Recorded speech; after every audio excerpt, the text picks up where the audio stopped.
Hello guys. So what we draw? You comment down below what I'll draw, but I draw a little ugly, but sorry because I'm just a kid. So comment down below what I'll draw, okay? But I'm gonna choose what I'll draw, okay? Look at my drawings. Okay, then put it here. This is my drawing.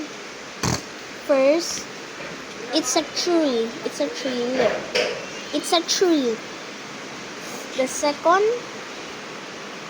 it's a house. It's a house. Go. Say house. Oh, why the camera is now blurred? Let me fix it. Oh, it's now fixed. Now, a tree. After that, this. And then look at it. And so, comment down below what I'll draw, but you let me draw some easy ones, like something like nature mountains or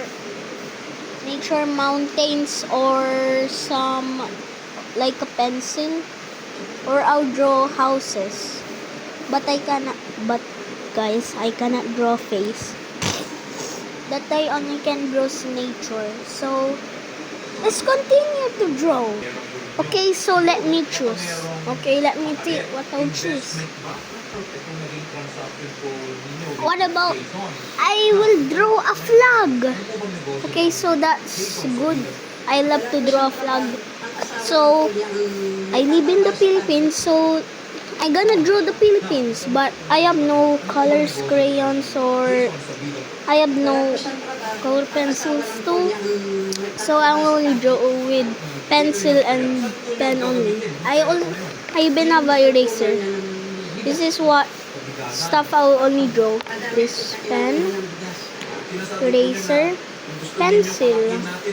Okay, first let me write with the pencil. Let's do. Okay. Okay. 3, 2, 1, go. Okay, let's do. Pagbabayad po ko sa kanya para sa bigas, mga ilang sako lang po. Mga ibang sako, ganyan po. Nagating po yung bigas sa akin. And then, nare-repeat naman po niya sa akin yung bigas. Tapos, ako po yung una nagbebenta pa po na noong una. By month of May po, nagsabi na po siya sa akin na may pa-order na po siya. May nakuha na po siyang bigasan na mag-delivery niya ng bigas. So, nanghingi po siya sa akin ng pang 20 sacks noong una po. Kailangan po maging malinaw sa ating lahat yung maganda.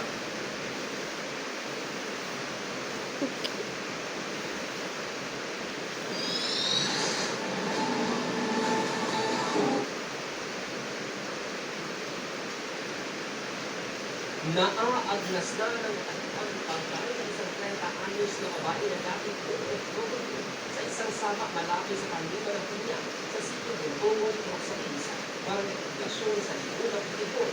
Kinilala ang biktima na isang isela o poitrada sa pamamagitan ng mga tato sa kanyang katawan. Ayon kay Biktima Police Officer in Charge, Okay. may muna silang pinigil ng person of interest na siyang hindi nakasama o ng biktima noong July 4. Noong July 4, 2026, batay sa pahayag ng isang kapitbahay, unang nadiskubre ang naagnas na bangkay ng dalawang maintenance worker ng kumpanya ng pinya habang nagsasagawa ng kanyang trabaho sa lugar noong Agosto 3. Samantala, naniniwala ang pamilya ng biktima na posibleng may foul play sa kanyang pagkamatay matapos nila mapansin ang tila malaki pa sa sakulong at ito ang hinihinangan sugat sa katawan. Subscribe if you love Philippines. Okay. After that, we need the eraser because I'm gonna trace it with the pen.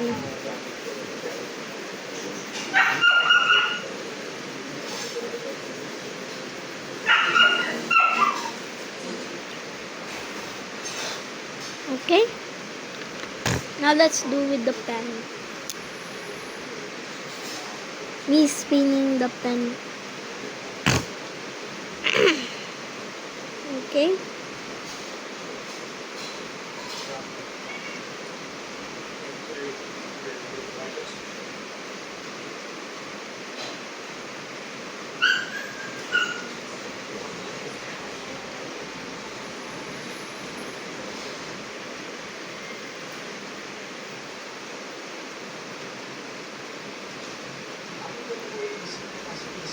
Sige, second row, mga ng pictures of bench C. Habang magaling ang board ng third row para sa mas malaking cargo space sa pagdalakan. At ito na rin naman na 7-seater SUV ng Toyota na kaya mabot sa pinakalaking biyahe sa araw-araw.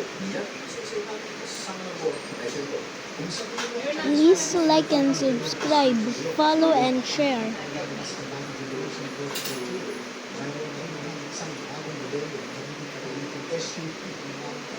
Isa sa isa lang lang SUV dito. Ay, ang panahon kasi nito ng Haitang Toyota Electric Powertrain. Dito na mas kailangan paghintay ng matagal ng sasakyan para mag-feature. Dahil kaya ito mag-fetch ng wala pa sa isang oras. Habang nagmamalayo ka, may automatic features sa dito na kung saan ay dapat truck na electric powertrain sa engine. Para nagmamalayo ng electric power sa makina.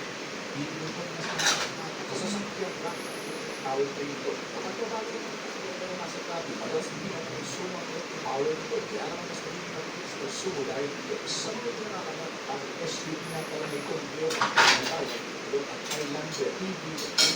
Let's go. We are almost done to draw it. Okay, so guys, wait, okay? 12 hours late. Okay, so guys, this is day 1 of me becoming an artist. Subscribe if you.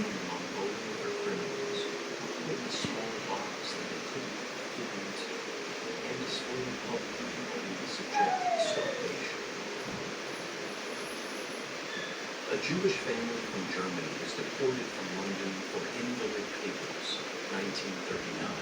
The inscription on the reverse side reads, "Sent to Hamburg." Incidentally, 4 years later, that city will be destroyed by British bombing.